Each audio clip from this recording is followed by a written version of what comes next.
ดังๆทั้งมาเข้าเห็นตัวน้องไล่สนอดบ่ไหวโทรไปหาสมตูจากโลกที่ยังบ่ฮู้แต่ว่าอ้ายถึงใจแห่สาวพอนาจารลูดให้จากบ้านได้บ่เงินค่าดองของอ้ายบ่พอเว้าหลายกะดอกอ้ายว่ามันแพงคำตั้ง10 บาทเงินอีกตั้ง5สิหาใส่แก้มแดงอ้ายก็เป็น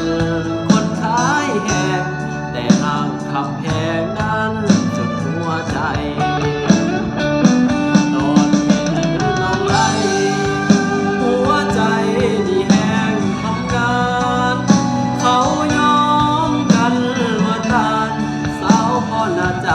นั่นงามถึงใจ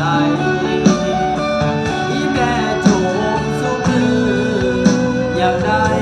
มาเป็นลูกไผ่สิขายฮอดหน้าฮอดไห้แต่แต่ง3 ใบคันได้สาวพอมื้อนี้ได้ข่าวว่าน้องสาวบ่มีบัตรเติมเงินสิบ่มาไล่ตั้ง3-4 มื้อเคิ่มคิดฮอดเด้พอ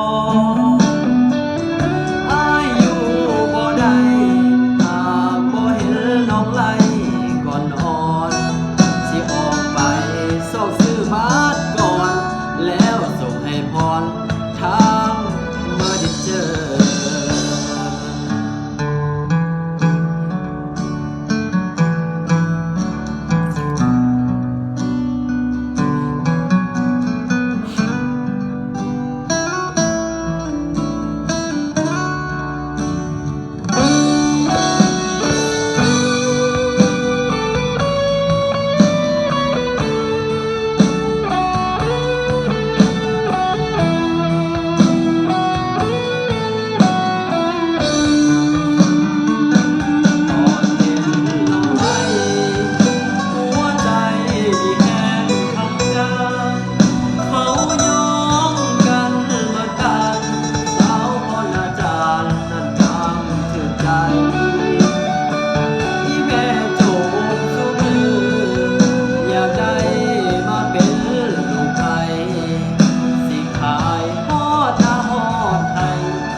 คันได้สาวพอ